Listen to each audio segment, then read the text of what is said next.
Good morning, all. Welcome to the City of Snoqualmie Economic Development Commission meeting for March. My name is Mike Chambas. I'm the city administrator. This commission currently is without a chairperson, so the mayor has asked me to fill in for the next couple meetings till people get their feet underneath them, and then you will be selecting a chairperson from amongst yourselves. So that's why I'm talking right now. So, welcome. I guess the first order of business is public comment. Is there any public comment about anything that is not currently on the agenda? And in this commission, we only accept public comment from in-person attendees. No. Up here. Welcome. Welcome, Major. First day, guys. First day. Good morning. I'm gonna steal this pen because apparently Mike's. Nice. I'm not seeing any. So we'll move on to the agenda approval. Has the commissioners all had a opportunity to review the agenda? Does anybody have any changes proposed or? Motion to approve the November 23 agenda. Thank you. And a second? Second. Thank you. Okay, the next item is to approve the minutes dated November 15th, 2023. I realize most of you weren't around for those, but you do get to vote on and approve them. So unless anybody has any changes, I'll accept a motion to approve. Approve. And a second. Second. Thank you. All in favor of approve the minutes? Aye. Thank you. Sorry, I'm not normally doing this job, so it's gonna be a little stop and go here. So that brings us to special orders. And the item is introductions. So Emily, you want to lead us through this exercise?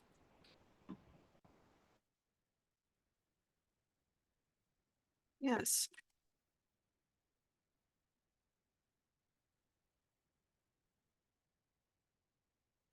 Share my screen here. So welcome, new commissioners. We put together this one slide to allow you to kind of share a little bit about who you are and what you bring to the commission. It's kind of meant to as an icebreaker. Hopefully a little fun, and exciting and kind of spicy. So if you could go through and read the questions and answer as best you like, I think it would be good. So maybe we just start from the very end. If you go ahead and just introduce yourself. Who are you? What are your strengths? What do you bring to the commission? And what are you excited about? Well, I'm Paula Shively, and I am Assistant Director of Facilities for Snow King Ice Arenas. I've lived in Snoqualmie for just about 9 years. I think my strengths that I bring, I don't know if it's spicy, but probably a couple things. One is just my passion for the Snoqualmie Valley and the community. I love it here and have for 40 years, even though I didn't live here. I also think one of my strengths is I've kind of had a lot of experience, I guess, not in economic development, but I've owned a business, a storefront. I've owned a business that worked out of my home. I have worked in retail for years and years, both large and small communities, large and small businesses. And I think I have kind of some different varied perspectives. I don't have city government experience, so I'm kind of interested in how that will be. And I think I'm most excited just about being a part of the conversation. That's kind of what's driving me. for the people who hear us on the hybrid meeting, we have to lean into these mics and talk to them. They're not very good about picking up the voices, just so everybody knows. Okay. You don't sorry. have to do it again. Good. Thank you. I think Paula did a fine job. I think she did fine. Thank you. That's wonderful. Joelle? My name is Joelle Gibson and I own Carousel in downtown Snoqualmie. And let's see, I don't live in Snoqualmie. I'd love to live in Snoqualmie sometime soon. So continuing to manifest that so that it happens. I've been in retail for almost 35 years, which is kind of painful to say out loud, or maybe it's a good thing, maybe, I don't know. I love it. I can't imagine doing anything else. I've owned and operated several retail businesses in Snoqualmie. Well, no, this is the first one in Snoqualmie, but previously I was in Sammamish. We had a business there for 28 plus years. I had a storefront in Redmond Town Center for about 15 as well. So kind of differences between, mall application or mall store versus strip mall versus, historic downtown districts. So kind of variations in retail in that regard. So I guess my strength would be, I know a lot about retail.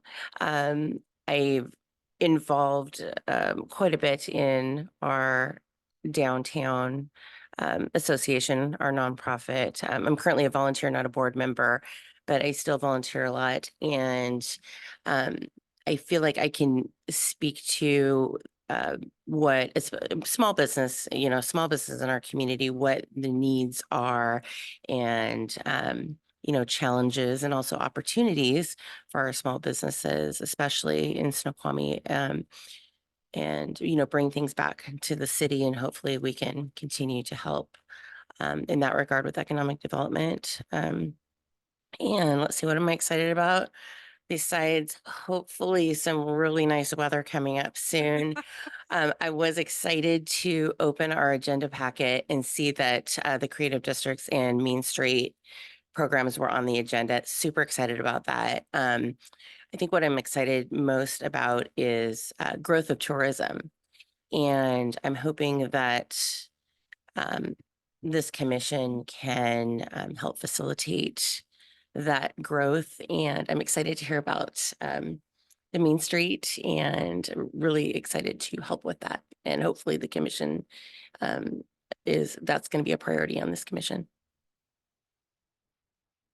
Well, now I know where I know you because I go into Carousel all the time. So there we go. All right. Hi, my name is Christina Hudson. I am the CEO of an organization called One Redmond, and we are in an economic development public-private partnership. The only one, I think, in East King County. I've been in economic development for 30 years. And what I think is important about economic development is that it is the heart of everything. It's the heart of our business community, obviously, but it also touches on many other aspects of our community, and it helps fuel our city, and it helps deliver services to our community. My strengths that I bring, I think is my quite a bit of economic development experience. I have worked not only at the local level at a municipality, but also at the King County Economic Development Organization, at the state of Washington Economic Development in Department of Commerce. At the time, it was called Community Trade and Economic Development. I started my career in the film office. So my job was to recruit filmmakers to the area. And I did that for like 11 years. So I know film, I know tourism, I know a lot of different mechanisms. This is my first day here, and I decided to take this seat because I wanted to help my community. And if there is information and guidance and intel I can give to help this community grow and to be the best that it can be, I'm happy to do that. And what am I excited about? I'm excited about Snoqualmie. Nice. Absolutely. And economic development. I think economic development is spicy. So Awesome. Hi, I'm Adrian Webb. My wife and I own Saints and Scholars Irish Pub. I also have a mortgage company, so I've kind of got quite a bit of, I guess, experience both on the kind of retail side as well as kind of in the world of finance. So I get to speak to homeowners, both on the mortgage side, first time buyers and or past clients all day. And then I also, in the evenings, I get to talk to homeowners at the pub, right? So I'm speaking to people all the time. I get a lot of perspectives. I get opinions. I get, thoughts on where this area is going about, as far as growth or opportunities or, pros, cons, the whole bit. So I think just kind of being a part of this council, it's going to be great just to share kind of the things I hear out there. Not to say that I would have, always have the opinion of all the information I get out there, but I can definitely share it. And I think that would be a good thing. I've got, a lot of experience with small businesses. I've been self-employed for many, many, many, many years. So that's, I kind of know the struggles of that and obviously the rewards as well. I think what I'm most excited about, I think, is just having a voice and kind of bringing, like I said, some of the information that I have out there, and also just with my background, kind of on the mortgage and real estate side, I've got probably a perspective that maybe would be valuable. And then just excited to kind of be a part of discussing growth and maybe lack thereof. Sometimes growing isn't the right move, right? So that's something that we all should talk about and agree on and decide how that should happen so that it's done in a way that people are comfortable and don't feel that they've agreed to something that then they regret later on. I also want to be I've been only out here since 2017, so Amanda and I would be, I guess, newcomers relative to a lot of people in this area. I also want to be a part of bringing Snoqualmie Valley and the Ridge together. Like, if for some reason there's this divisiveness that we haven't been here long enough to know why that is, but we hear it, we know it, we know people won't come to our pub because we're on the Ridge, and we know people would like just don't cross the train tracks or whatever. It's just the weirdest thing to me because we're all one community. I mean, even I'm a part of the Issaquah Chamber, and we advertise on Issaquah community page, and people are like, "Oh, you're on Snoqualmie." I'm like, I sponsor the Issaquah School District. Like it's okay for us to sponsor and do things, but then when we want to promote in different areas, so it's just that this whole like East Side area, I think, should be working together, and that's the same things for sure with both, in my opinion, the Valley and the Ridge, and all of us just trying to be better as an entire community. So that's kind of what I would want to be a part of for sure. Wonderful. All right, we have 3 commissioners online. Two. Oh, excuse me, 2 commissioners online. Nicole, do you want to go first? Sure. Good morning, everyone. I am Nicole Pass, Director of PR and Marketing at Snoqualmie Valley Hospital. In my last role at another hospital, I served on the local chamber for 7 years. 5 of those years I served as treasurer. So I have a passion for economic development and small businesses thriving. My parents were small business owners, as well as many of my family members. And my strengths are in helping build strong brands and watching them just thrive, and people love them. And so I'm really excited about working for the hospital district and all of the big exciting things that we have coming up. Healthcare is an incredibly important part of our lives, and is for wellness and also for economic development. Towns without healthcare and cities without healthcare don't do as well. And so I can see how that impacts all sorts of our lives, and keeping healthcare local is really important. I came from Grace Harbor County, where when healthcare shrinks, the economy locally does too. And we have more options up here, so it's not quite the same, but I'm just really excited to be here. I moved up here with my husband and 2 kids, and so we just love going to all the parks and are excited about the different things the city's doing as far as like the splash pad and potentially growing the Y. So I just want to be part of it. Excellent. Rob, Commissioner. Yeah, You've thank been on you. the commission for a I'm Rob while. McDonald. Yeah. I am a GM Director of Software Engineering with Microsoft. I work on data center operations and AI capacity. Been up on the Ridge now for about a decade, and I've been on the EDC for a number of years. I live here with my wife and 9-year-old daughter and now 9-month-old son. And strengths I bring a deep background in technology, data science, and economics. And I'm excited about continuing to see positive change in the community.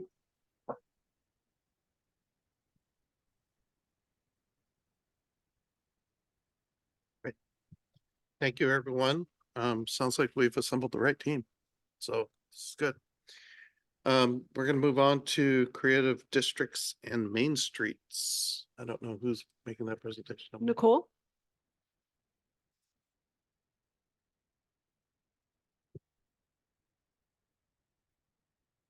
Good morning. Is this on, Andrew? There we go. Good morning. I'm Nicole Wiebe, the community liaison for the city. So some of you are new faces, some of you are business owners that I've worked with for many years. So welcome. My work here is community outreach, events, and economic development. The Creative District is an organization from the state of Washington, and it's something that the Arts Commission has been talking about for going on 2 years now. So I brought Annette here today. She spoke at Arts Commission last week. She's here today just to give everybody a baseline introduction to the program. We are in the gathering stage of getting information. There's many stakeholders that would be involved in bringing this to fruition to the city of Snoqualmie. It's not just one group. Like I said, we're still in the gathering stage. So Annette has a really wonderful program. She's our presentation, probably about 5 minutes. We'll have a little bit of time for Q&A.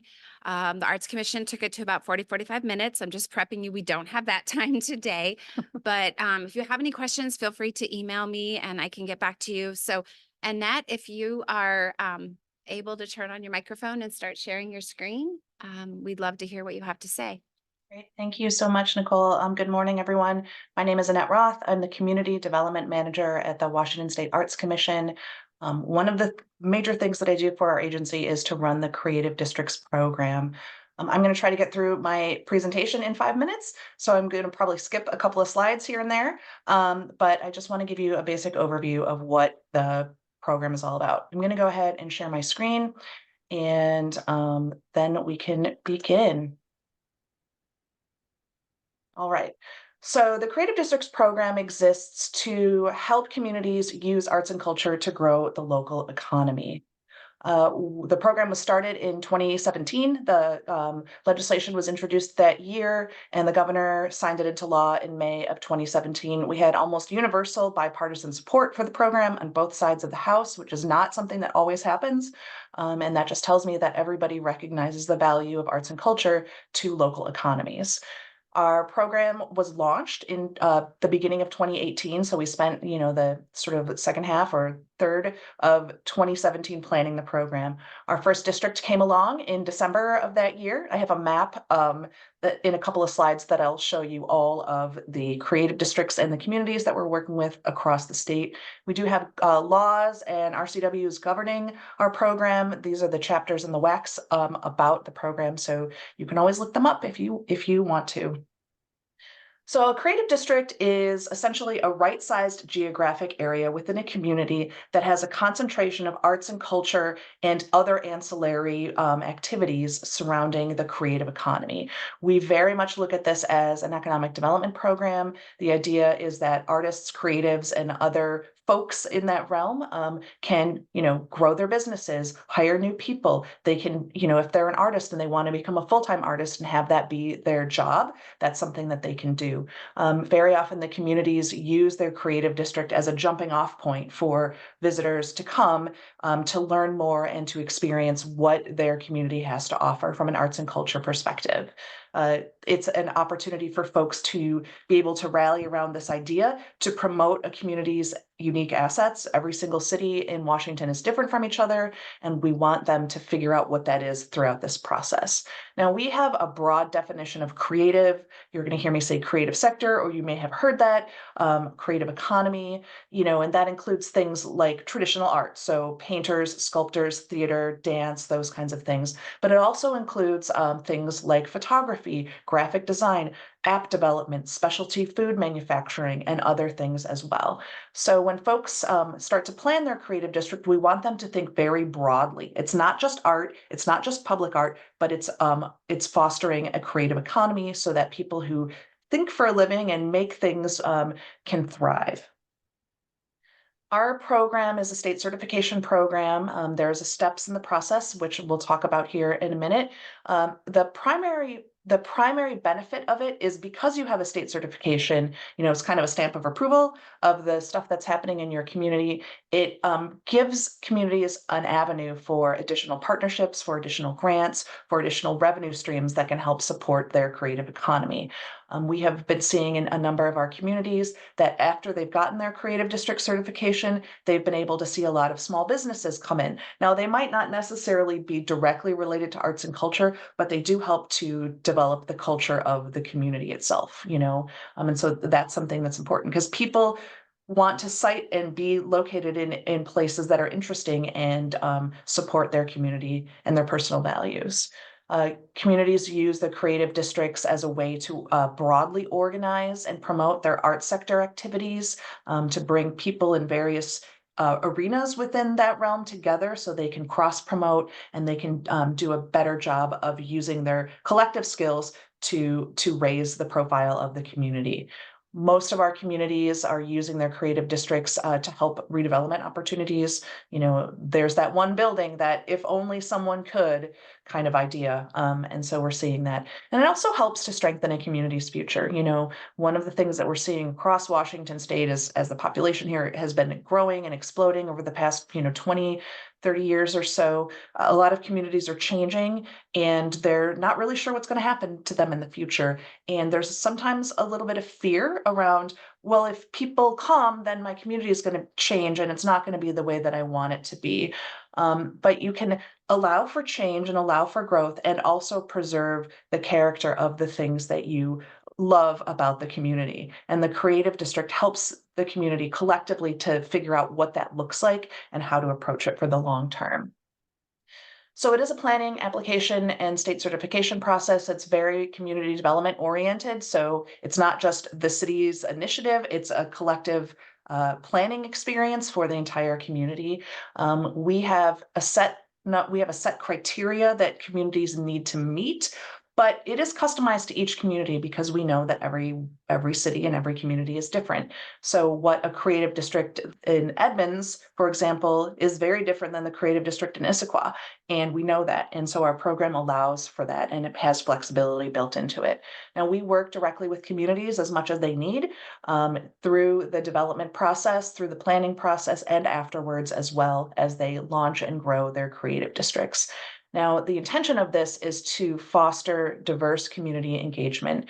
We believe that creative districts are for everybody in the community and everybody should have an opportunity to participate, right? It's not just a certain set of people, not just artists or not just economic development folks, for example, it's everybody. And we want to see that. And that's actually part of the process. That's a requirement of part of our process as well.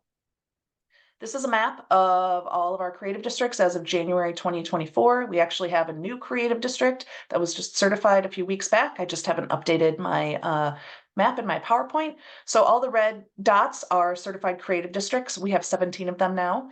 So you can see they basically run the gamut from small rural towns to neighborhoods within the city of Seattle and everything in between. The dots that are in orange are in the pre-certification stage, which means that they are actively planning their creative district. They're moving things forward, or they've actually submitted an application and we haven't, we have to go through it, or they submitted an application and the original one needed some refinement. So they're working on that. Ellensburg is actually a creative district now. That was the one that was just recently certified. The cities that are in blue are cities that are sort of in the early planning stages. We have had conversations with them. We may have made visits to them, but they haven't gotten to that application stage quite yet.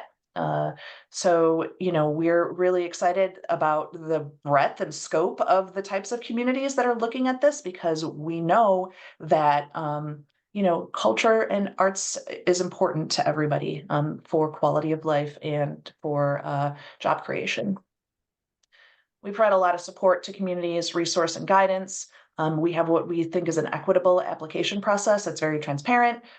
You can go onto our website right now and look and see what is in the application, because we don't want there to be any surprises. Because it is an involved process, we want people to understand what they're getting themselves into before they start, right? So because we want them to be successful. We have a lot of networking opportunities for our districts with an annual convening that we host. It's going to be in Chewelah this year. We alternate between the west side and the east side to make sure that we have sort of equity in that regard. And we also provide ongoing technical assistance to the creative districts as needed. So for example, we have a rural cohort that provides specific training and networking opportunities for our rural districts because they have very different needs and they operate differently than the creative districts in more urban areas. We offer startup grants to our creative districts for $10,000 each. And also recertification funds when a creative district gets recertified after 5 years. We have a capital project grant pool that communities can draw upon. This fiscal year, they were allowed to request up to $200,000 in capital project funding. These are for small scale external primarily outdoor creative district programs, like the sign. You see the sign right here on the wall or on the PowerPoint. Things like murals, activating public spaces, those kinds of things. We provide leadership training for communities and capacity building training for them so that they can become better at doing this work and more successful over time. And we also have a partnership with WashDOT to provide highway signage for creative districts. So these would go on either freeways and or state highways. WashDOT underwrites 75% of the cost. The other 25% of the cost is to be covered by the creative districts. So what makes a successful district? Obviously, having arts and culture identity is important, but realistically speaking, broad community support and strong organizational partnerships are the key to this being successful. If there isn't cohesion in the community, if people can't get together and make decisions collectively, if the city is not involved, say, for example, they don't have to be the administrator, but if the folks at the city aren't interested, it's going to be really difficult. If you don't have artists at the table, that's going to be really difficult to make sure that you have this happen. The city does need to be involved. It's written into the law, but again, they do not have to be the administrator. So an administrator could be a city or tribal government or municipal or tribal government, or a 501c3 or C6 that has been sort of agreed to by the city itself. We see a bunch of different configurations about how creative districts work. And then obviously having a plan. How do you want to make this happen? What are you going to do? Do you have a vision for what needs to change now and what you want to get to in 5, 10, 20 years from now? So that is the program in a nutshell. I'm happy to answer any questions if folks have them. And also here's my contact information. I'll be sending a copy of this over to Nicole so she can pass it along to folks if they want to see it again. Thank you, Annette. Does anyone have any questions, burning questions? I just want to confirm. So there's a certain threshold that communities need to meet or requirements, then they get considered to have this designation as a creative district. And then my first question always, because I know the state always does these programs like the Innovation Partnership Zone that used to come with designation but no funding. So I'm really excited to see that you're putting a little bit of funding in here.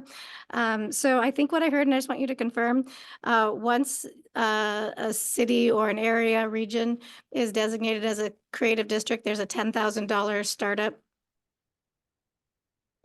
grant Yes. given, and then every 5 years, if you it could be re-upped every 5 years. Is that what it is? Can you clarify that for me? Sure. So we do have a startup grant. It's $10,000 per district. Most districts say $5,000 in the first fiscal year and $5,000 in the second fiscal year. We're hoping in this upcoming biennium to increase that amount since there is a lot more interest in the creative district program, and it's also been written into the Department of Commerce's creative economy strategic plan. So we have that. The recertification funds are $7,500 right now, and that's only because of funding restrictions. That's what we can essentially afford at the moment. But again, we do hope to increase all of those things as we go. And so the idea would be, you know, if we were to get funding in the future, for example, and so newer districts could get more funding, we would want to backfill the older districts just for equity's sake. We did that before when we went from 5,000 to 10,000. So that's what it's for. And it's for operational costs. So, you know, it's for helping the organization get the program up and running. You know, if they need to hire a person or pay for part of a person to do the work, that's what it's for. It's not intended to be like, oh, we're having an event and we want to use the money for that event. It's for operational costs. Hopefully that helps to answer your question. It does. Thank you. I have another follow-up unrelated question, unless any of my other fellow commissions. Okay. I know when you're talking about the different types of art, I've worked significantly with the interactive entertainment industry, which is the video game industry. And I know Sure. they're part of this, I believe. You Yes. didn't mention them, so I just wanted to make sure, like digital artists and that kind of stuff. There are 90 different subcategories of job classifications that exist within the creative economy. It would take me a long time to name them all. But yeah, you know, the digital realm is the bulk of the what we would consider to be the creative economy, particularly here in Washington State. So, you know, I think I said software development, app development, video games, all of those things are part of it. Perfect. Thank you. Sure. Annette, this looks like a fantastic program. It's labeled a district. I was just curious, is this modeled as a geographic overlay on a subset of the city? Is there a geographic component to it, or is it just a designation to the There city is, but writ it large? doesn't have to be formal. Like you don't have to line it up to, you know, zones that you have or whatever in the community. Really, it's just because we need to be able to have a place for people to go. The idea is that it could be a geographic area. It's decided upon kind of by the community. So there's not really a planning process in the more traditional sort of city government kind of way, more so than it is looking at the characteristics of the community. Where are the concentration of some of these arts and culture activities, and what does that look like? Every single one of our districts, none of them are like square or rectangular or anything like that. They all sort of have these weird tentacles and they're shaped a little oddly. Some of that is due to geography, but some of that is just due to how the community grows and what the community thinks makes sense for them, where they want to concentrate arts and culture activities, and also how they want to grow them. So that's a great question though. But yeah, it's not necessarily tied to city planning stuff per se. Thank you. If I could just add to that, something that we've been talking about in different groups of stakeholders in the community, and I want to kind of piggyback on what Adrian said, and it's a message that I've been putting out there. We're one city, we're one Snoqualmie, but we're two distinct districts. And we're using the word district now. That's a language we're putting in our comp plan. It's more inclusive than divisive. You're right, Adrian. I think there is an element of divisiveness within the community between the two. And so we want to try to bridge that gap. And so the creative district can evolve. Like the application could go through and maybe we feel capacity issues is just centered downtown. It doesn't mean that we don't value art, which is also a broad definition. Every city has their own unique tone of art or flavor. Like Redmond has a great digital arts with, you know, the schools that are in there. This community is a little bit more boots on the ground, homespun, you know, like I've worked in communities where maybe it was a poet laureate or it was large art installations. So every community has their own flavor. So just proposing, this is just a conversation. Let's say that the capacity was that the application originally was put forth just centered in the downtown. As we move forward, we could expand those boundaries and it could include the Ridge District, or the application could be the whole one city as a whole. But there's criteria, and that's where we have to look at this checklist. We have to look at this application and see how, you know, we all fit into that. And I think also just a reminder is broaden your sense of what you define art to be. It's not just galleries. It can be beer and wine craftsmanship. You know, there's just different elements, and how do we meet that definition of art? So.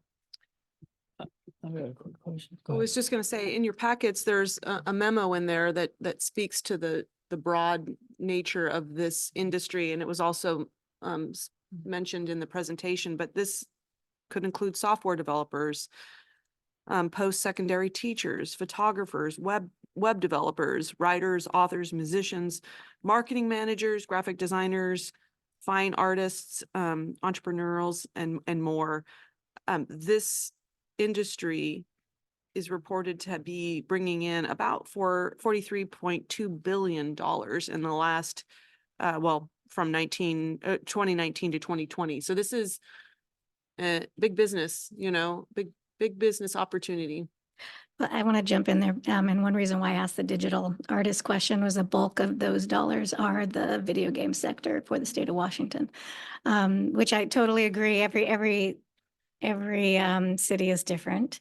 But I wanted to make sure when we're looking at a big business opportunity, absolutely, I think having a creative district and bringing art to the forefront is a talent attractor. And I think in Washington State, especially in our region, having top talent to work at these jobs is why people come to our community and open up businesses. So I think this is an essential part of the community to be able, again, to attract the talent and the businesses that we need. So I think that's I would tie that to the big opportunities there for sure. And the stakeholders that would be involved in this, it's not just the Arts Commission, it's multiple people that sit around the table, the figurative table and the real table to do the work. This is all city, it's the schools, it's the business community, it's the Arts Commission, it's the EDC, it's all of that. There's a lot of people around the table to try to bring this to fruition. The burden is not just on one group. That was going to be my question, is like the most successful districts that run this program, like what's the commitment on volunteer hours or money, or, obviously that grant is probably a great starter, but to really have that, obviously it's probably going to be quite a bit more expensive either in hours or in money, right? So I just don't know, like the most successful ones, how they, what their cost is, what the hours put in, and kind of what the program looks like once it's running. And like what the commitment is from the city, I guess, and or from, the funding side of things. So it's different in every community. Every community operates differently. I wouldn't say that there's one model that's more successful than the other, just due to the nature of how a community operates. So for example, in Edmonds, the creative district is run by the city. It's kind of a co-managed position by their economic development director and their arts and culture director. A lot of the costs of the creative district are built into their work plan, so they do the actual work, right? So they administer the creative district, do the attraction work, all of that kind of stuff. In other districts, it's a little bit different. We know that many of the districts, particularly in our smaller communities, there's rural cities or cities where they don't have a lot of staff, they will start using maybe a nonprofit, and there's a volunteer structure that comes from it. Most of the districts eventually will get to the point where they hire staff, if not full-time, at least part-time. The city of Moses Lake has an actual half-time FTE whose job is that, and they built that into their plan, and they built it into the city plan. But other districts do, use nonprofits to manage that. And so because we know that it doesn't, not every community can do it the same way. So for us, and they've all been successful in their own way. The amount of money or time that goes into it kind of is directly correlated to how much work and how much success they do. For some communities, it's more people time and more volunteer work, and others it's more actual funding that they get. But what we've seen over time is after these districts get started, especially after they start to do some of these capital projects, it attracts interest, and then they start to get additional revenue streams that are coming in. So, the city will see them, they successfully completed the mural project, so they give them LTAC funds, or they're able to access additional grant funding, or they have foundations that provide funding, or they'll have donors that provide funding, or they do activities that help to provide revenue, annual activities that help to provide revenue for them. So most of them end up having a multiple funding streams to be able to provide this. Hey, Annette, I was going to follow up real quick on that question. I know Edmonds is considered to be one of the most successful programs that you have. Do you happen to know what their annual budget for running this program is? I can get that information. I don't have that off the top of my head. So, but yeah, again, most of the money that they are counting in their budget is staff time. So they use that as kind of the in-kind. So, but yeah, I can find that information. And yeah, they're our oldest district. So they were certified in December of 2018, and they've just become recertified just a couple months ago. That's great. And I know you probably know this already, that didn't King County just pass some sort of creative arts tax that could potentially be partnered with this, or? The open doors, I Yeah, always some get kind of- confused, doors open, yeah. open doors. Yeah. Yes, and that would be, that pool of money is a great opportunity for different entities. Cities can't apply for that money, but different nonprofits, but it's, that is a great opportunity. And that would be something I feel like, I don't know if leveraged is the right word, that could Yeah. become part of this. Yeah. But I do, like, if the city were the, creative district primary person, the city can apply for certain grants. Sometimes we can't apply for other grants. And actually, Annette, I have a meeting later today and I was going to ask this question, and perhaps I'll just ask you now. Just let's say it's the city that's the primary driving force of the creative district.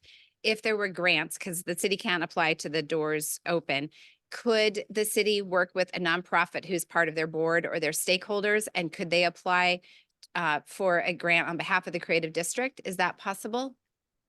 I mean, yeah, obviously it depends on what the restrictions for the particular grant are. So that's something to think about.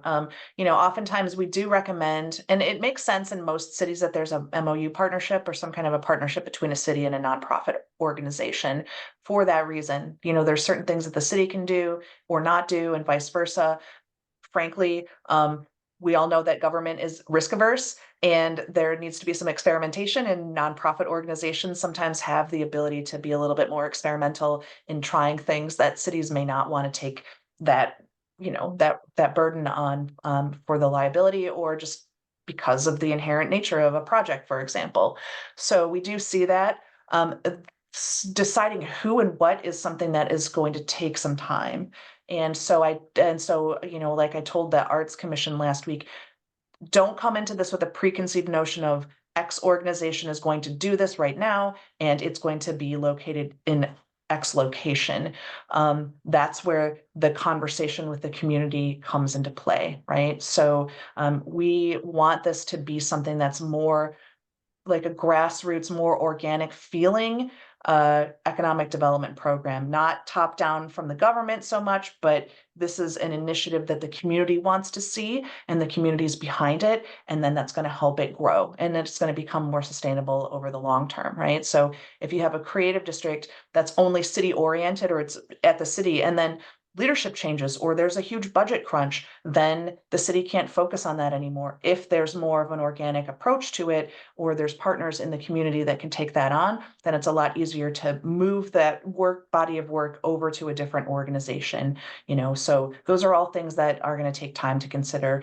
This is not a planning process that you're going to get through in 2 months. I mean, most of our districts take a year or so to get through the planning process. So just keep that in mind. And some of the districts, some of the communities that I've been working with have been doing this for years, and they haven't gotten through it completely for various reasons.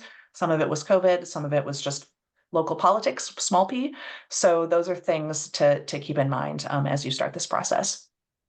I have one quick question. Where can we go to find the details on all of this? Like, where do we go to look this up so we can read through the finer details on the application process? And go to our website, arts.wa.gov, and just search for creative districts. There's a whole section on the website about creative districts, and there's information in there as well. And then if there's additional information or questions that folks have, like Nicole said, kind of at this point, Nicole is the point person with me until that changes. It's a lot easier to funnel questions from a community through 1 or 2 people than for me to have multiple conversations with all kinds of people, because then people are missing we want to keep it as cohesive as possible. So you can start with Nicole. We could certainly, have more conversations and have more meetings about what this looks like over time. So, but yeah, arts.wa.gov, and just search for creative districts. okay, thanks. I just have one last question, Annette, and then we'll let you start your day. I heard a rumor. Is your department still accepting applications this year, or has that application process been closed for this year? No, we're not accepting applications right now because we ran out of money. So we have a certain amount of money that is available Together and have it for you next week, but I just right. So for this fiscal year, it's closed. We had, we essentially planned for roughly 5 creative districts being certified each year, and we had 6. So we can't you know, in good conscience, start taking applications for this year when we can't fund organizations, nor are we willing to take applications now and sort of pre-promise for next fiscal year. We don't want to do that either. So we're putting a pause on it for now. We will start taking applications again at the beginning of the fiscal year, or maybe right before potentially. We do have several districts or several communities that are ready to go already, and they're just waiting for the application to open. So, you know, communities become creative districts when they become creative districts. You know, we have never had this problem before where we had to stop taking applications, but you know, funding is what it is. And you know, we want to be mindful of the future of the program in that regard. So thanks for that question.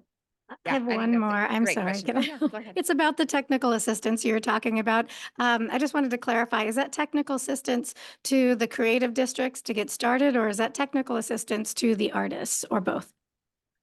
Primarily to the creative districts themselves, the administrators. One of the things that we also do is provide capacity building training and access to experts in that field, right? So, so people who do small business development or rural development can come in and work with a creative district. And the creative district acts as sort of that convener of those artists and creatives. You know, for us to try to provide direct technical assistance to individual artists would be a monumental task as a state agency. And so we focus on capacity building essentially for the organizations that are doing the work to develop the creative districts, so they can be self-efficacious. And so the idea is they're building their own capacity so that they can grow their creative district in a way that makes sense for their community.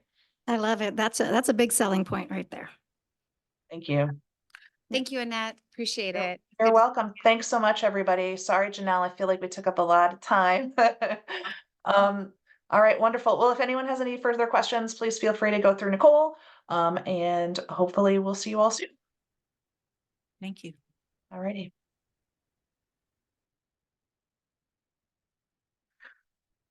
Our next speaker is Janelle McCoy. She's with the Main Streets USA program. And I know you've been waiting patiently. Janelle, are you ready to go? Yes, I am. Let me make sure my screen share is working. And thank you all, commissioners, for your time this morning. I will try and keep myself to a quick pace. And to that end, I'll just say I am happy to share these slides with you, and there's more information online.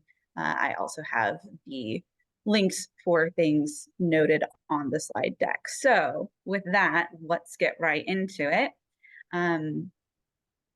I am with the Washington State Main Street Program. Quick clarification, I'm not with our national coordinating program. I work for the state. Through the Washington State Main Street Program, we provide support to a vast network around the state because we believe inherently that every place, every town, Snoqualmie included, has irreplaceable value. And that includes economic resiliency, having local community wealth, having strong local businesses, as some of your commissioners are, is what got many of our main streets through the pandemic. And we have information that shows Main Street districts bounced back faster and stronger than their still historic but non-Main Street district counterparts. A sense of identity. In Snoqualmie, you know what makes Snoqualmie special. Of course, it falls in the natural beauty. You are absolutely awe-inspiring place to visit, but it's also the health and well-being of your residents and a sense of neighborliness, a sense of connection. And I think perhaps I call that out because I've heard several of you mention you want a stronger sense of connection between sort of old Snoqualmie and the Ridge. Your civic center, that is just, again, an important piece of the puzzle in terms of what makes your town, your city, irreplaceable, a sense of being able to connect. You all represent various stakeholders on the commission, and knowing that you can participate in local government and have accessible those different civic services is so irreplaceable. And of course, local history. And we can dig into that more, but I think this is a really exciting piece because you're also looking at tourism. And I think heritage tourism, in addition to your natural tourism, really does tie into the bigger economic development picture you have in mind. Very briefly, I will say that we are a part of a national movement that began in the late 70s, actually. If folks remember sort of the mallification of America and the flight of businesses from historic downtown cores, this began from that problem. How do we continue to have people and our businesses in our downtown historic cores? So we are part of the national movement, and we have 40 years now under our belt of learning and adapting. In Washington State in particular, we are at the Washington State Main Street program, of which I am a Main Street specialist, part of the National Coordinating Program. And we are housed within the Department of Archaeology and Historic Preservation and work as a statewide nonprofit, the Washington Trust for Historic Preservation. This is all a rabbit hole we could get deeper into, but I think for our time today, let's go ahead and move forward to show the network. So we have, 77 different towns and cities across Washington that are part of the network, including some of your very close neighbors, Issaquah and North Bend. Issaquah is one of our designated communities. North Bend is another affiliate, which Snoqualmie, you are already an affiliate within our network, so you are on this map as well. What is the Main Street program? It essentially boils down to this approach. We are a way of organizing the work to continue to strengthen your downtown historic district. And we do this by providing, here is a way to organize your work. The city of Snoqualmie is currently the affiliate, but I think one of the reasons why Emily invited me today is to talk about how you can continue to build. You've been kind of an affiliate since 2009. You probably saw that in your memo. And so you've been thinking and mulling over, how can this work for you? I think it can work for you through a private public partnership with the Historic Downtown Snoqualmie Association, if they are so interested in taking on this approach. It looks very much like different teams organizing around what we call the 4 points: economic vitality, promotion, outreach, and design. And in an organization, in a private nonprofit, it usually looks like a board and a staff member, at least a executive director. And for a city the size of Snoqualmie, in the RCW, you would need to have a full-time executive director. So it looks like a nonprofit organizing itself into this kind of model. These are principles that we see as being incredibly successful in the over 2,500 and some towns and cities across the nation that utilize the approach. You can certainly learn more about it. What I wanted to focus on is, yes, of course, we know there's no one single project. This work is comprehensive. In fact, you all have like a comprehensive plan for your community, and economic development is a piece of your city's comprehensive plan. In the same way, we believe it's a comprehensive approach that is most successful long-term. And we believe it works best if you can focus on building from what is already good. So we have an asset-based lens that we use. Quickly, just pointing out also, of course, we always want to be action-oriented and maintain quality. Again, this is private-public partnership in action, and that's where I really want to lead to. So I'm moving through these quickly, knowing I'm already over 5 minutes. You all, as the mission of the city, are probably most interested in, well, okay, how do we as the city continue to work with if it's the Historic Downtown Snoqualmie Association, and I'll keep saying they also have to lean in and say yes to this, but how do you two work together? What does that public-private partnership look like? So it looks like a lot of things that you probably want. So we know from other main streets in Washington State that you will see a greater mix of local customers and tourism, and a greater support for entrepreneurs. I mean, you're already thinking about artists as entrepreneurs and leaning into the arts economy.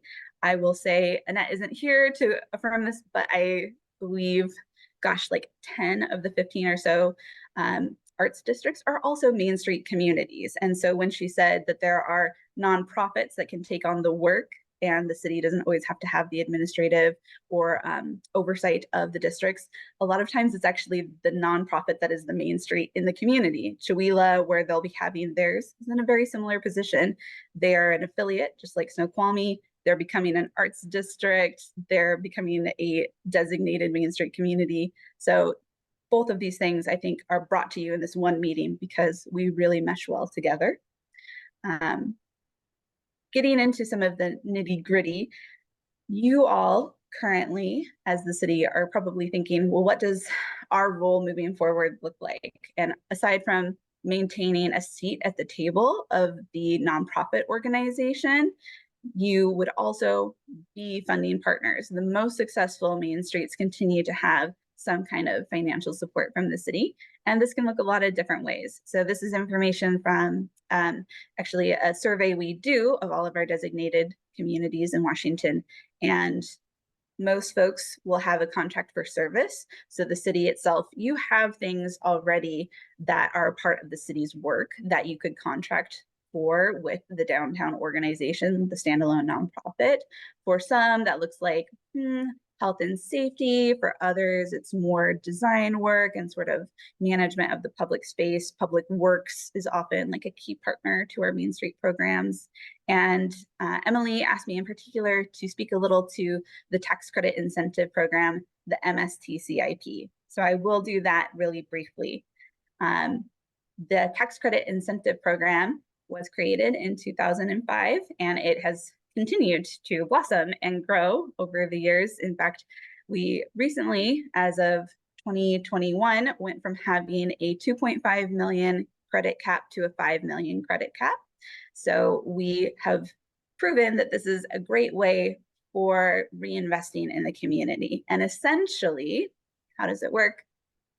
Folks, including municipalities, can direct funds as a contribution to their nonprofit association, the Main Street Designated Community, and in return receive either PUT, and oftentimes that is what the city as a public utility provider is utilizing, PUT tax credits in return, or for your local businesses, B&O credits in return the following year.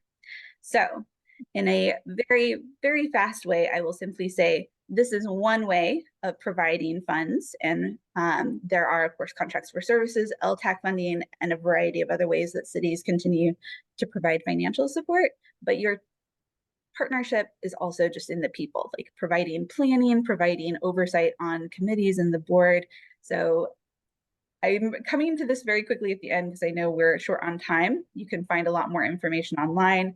These slides I'm happy to provide to you, as well as some more links. Now I'd just love to maybe get into some questions from you all.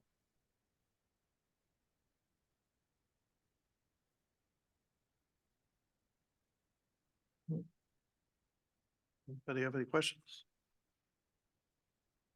Well, I'm new, like this is my first meeting, so maybe you all know this already. Can you tell me what the affiliate programs, what we're currently in?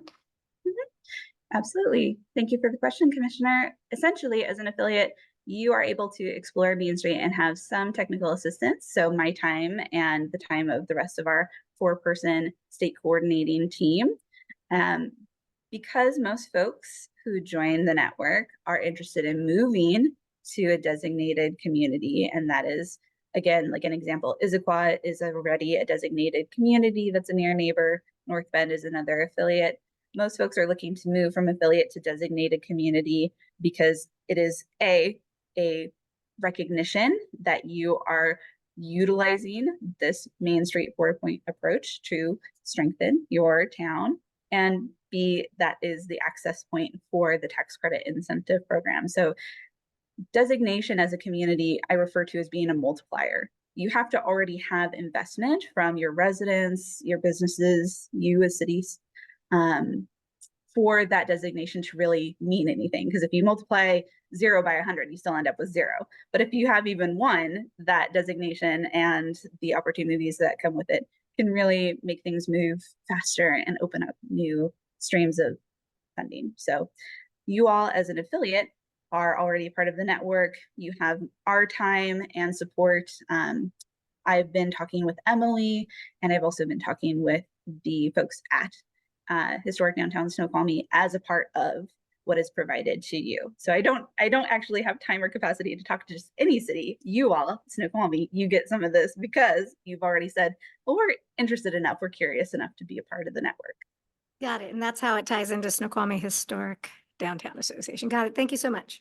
Thank you. The criteria, it says with the need for a full, or it's mandatory that you have a full-time executive director of this. Like, how does that come before, during the application process, before trying to raise funding for that? Like, how does that work in this? I'm Great. So during the affiliate time, so where you are now, it is a question to pose to your community. Can we support, if it's Historic Downtown Snoqualmie or if it's another nonprofit, can we all support a full-time executive director? So you do need to have the executive director. Staffing is a requirement in the RCW.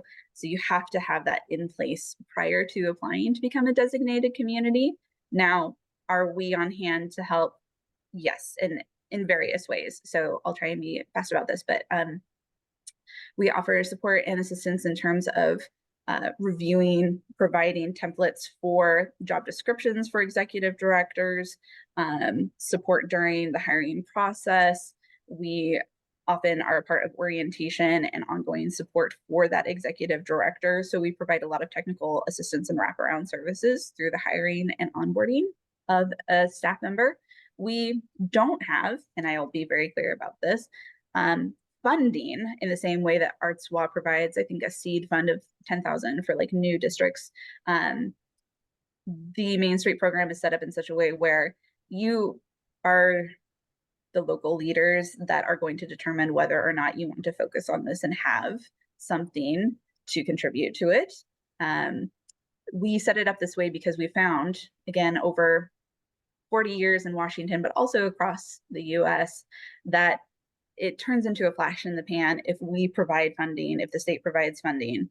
And in fact, this has even happened where someone became a designated community and then they found they couldn't maintain that executive director position and opted to return to being an affiliate.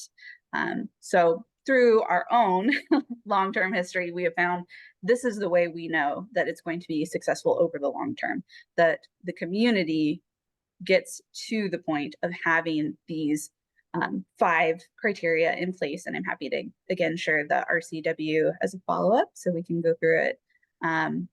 But once you're at that point, then as a designated community, you do receive additional support, including additional funding. So for the full-time executive director, this is where I'm kind of getting stuck at. That has to come first. And what you're saying is there are no grant opportunities through the state or whatnot, or through this program that we can apply for. I know that Historic Downtown Snoqualmie, and I've been a part of this, driving us to get the 501c3 changed to 501 or 501c6 to 501c3. And I think we're about complete on that at this point. And that opens us up to applying for a lot more, grants and funding. But as far as this executive director, I think that's going to be a hiccup to try to get that going. And how have other cities that have this designation been able to get that going? Yeah, a great question. And I'll try and be timely with this, but happy to follow up more. You do have to have it in place prior. So you all, and again, it's the city is the current affiliate, but it would be, you have to be a standalone nonprofit in order to receive community designation. So if it's the Historic Downtown Snoqualmie Association, how can you, as the city, continue to support them? Often it takes a diverse funding method, including partnership from the city in terms of a contract for services, so, or LTAC funding, or we can kind of look at how the city can support it, but also support from community and businesses. So we are often providing technical support, so I can continue to provide coaching to HDSA or others if there's another nonprofit that wants to step up, but I think HDSA is kind of the clear option. how do you go about raising capital through a friends and funds drive? How do you go to businesses and have a 3-year commitment from them to say, for the short term, we're going to be giving like $100 each year, but you're going to be getting that for the next 3 years. This is the work that other nonprofits with their cities have done in order to get to that point of readiness. But again, we need to see that there is investment from the community. So your stakeholders include residents, of course, your businesses, your building owners. The city is a key partner as well. But some of these folks have to have a stake, and including a financial stake, in order to be successful long term. So we can provide like, here are the strategies other towns have used in order to develop those funding streams. But yes, you have to have them in place before designation.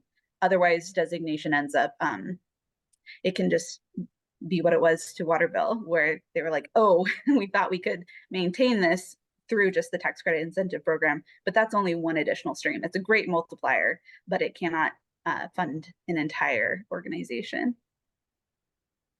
That's how I fund my organization, because I'm a public-private partnership. So a lot of times when things are getting kicked off, you have the public sector doing the matching part, and you go out to the private sector and you say, hey, we've got matching funds from the city. Here's how we need to raise X amount of dollars. And the multiple year commitment is key to the longevity of the organization. So when we get to that point, if we get to that point, I'm happy to share. Thank you. Thank you, Janelle.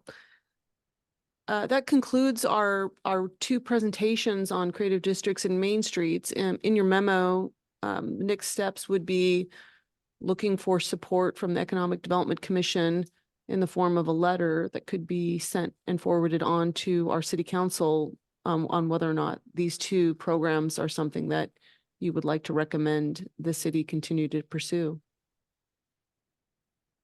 Thank you for your time, commissioners. Thank you. Thank you. Thank you. The next item on the agenda is the old business section, and Emily's going to introduce you really quick to the council priority tracker.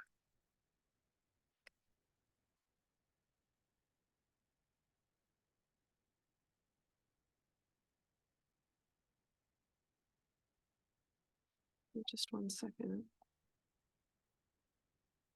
Yeah, so in your packets, you see this spreadsheet that was developed last year. It is 2023, 2024, likely to be updated again when the council has their retreat and can revisit this. But if you go ahead and take a look at the details, and I'm not going to go through all of that, you'll notice that there's check boxes on here. They do match up with the 4-point approach that you heard from the main streets and also in creative districts about economic vitality. There's at least two line items on there that speak directly to economic development, including tourism. So spend some time taking a look at it. You'll get a better idea of how economic development and economic vitality are worked in through the council's priority tracker. Happy to answer any questions too. If you do, just let me know. Any questions now, or you want to do that via email later? I just have a question and a point of order. You were talking about a letter. Yeah, Did that's you true. need a motion, or how do you I operate? think it would be helpful, yeah, to have some consensus. And staff can help, develop the content for the letter and, make sure that it gets to the city council. So if that is something that you are in favor of, I would be appreciative to, hear that feedback. I would think that we'd want to present the letter to you before you made a motion and approved it. We can do that at the next meeting. Okay, I didn't know the timing on it, so. There's consensus that for support of these two programs generally. I'm in support of both of the programs. I think they both sound fantastic. I'd like to read more about the process and application of each one. It's been some time just diving into it a bit more. But absolutely, I'm in favor of both those programs. I think the Main Street program is a very useful tool. But there's a lot of heavy lifting that also has to be done to get these designations. So I just want to make sure that we're all prepared for that, the city and making sure, because I know, I'm imagining like other municipalities, y'all are stretched really thin. So making sure that there's, in future budgets, designated funding to help with this kind of work. Because you got to spend money to get the money. I hate to say that, but it's true. I've been telling councils that for years. Okay, so on the agenda, you'll see there's items of commissioner interest.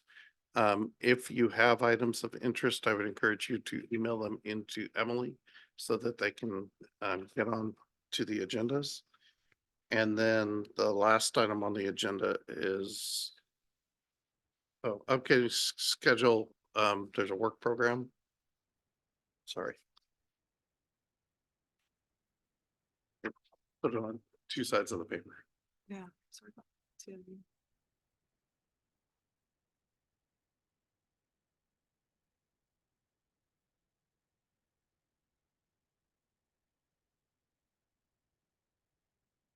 Administrator. Yes, Chambliss. At the end, could I have about 5 minutes sure. time? Okay, thank you, sir. I'm not gonna make my Tyler meeting that started 10 minutes ago. Oh, it's okay. Yep.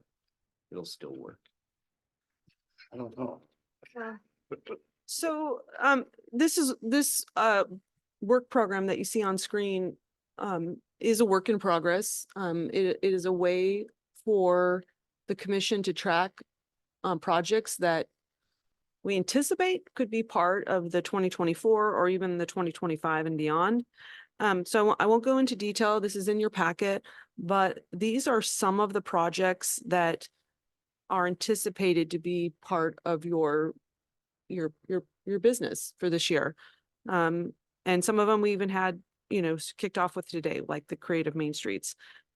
You've probably been reading through material that I've sent you over the last few months, and you saw things like recruiting plan. We've talked about possible expansion of the business park, things like that. So I'm just putting it up there. Happy to answer any questions if you'd like to talk about it. Please let me know what they are. Again, this is a moving target, so it'll be revisiting the commission's packet every month and being updated.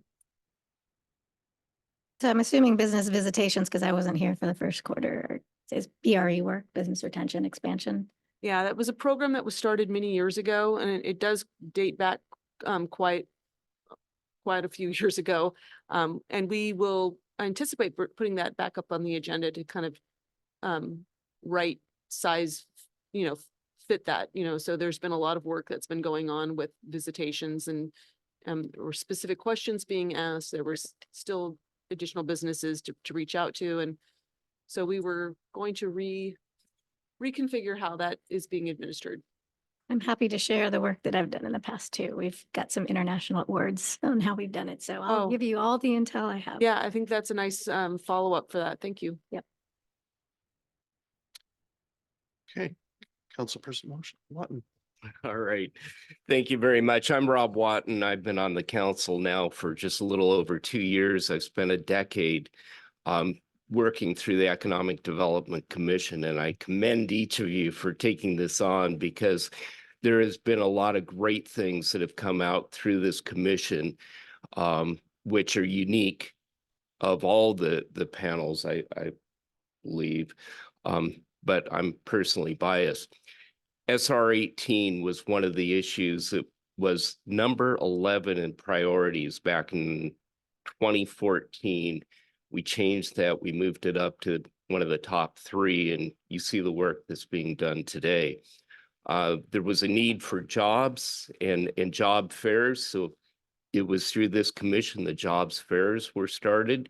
And when COVID hit, that moved over to snowvalleyjobs.com, which last year we had 11,000 people visit and 71,000 page views. Snoqualmie Valley Innovation Center came out of this group, and we work with entrepreneurs. And we've been meeting every week on Fridays and give people the opportunity to come in and get free professional advice from our volunteers. We're moving on now with the ICAP program through Department of Commerce, and that works in well with some of the things that you've been talking about today. It's the Innovation Cluster Accelerator Program.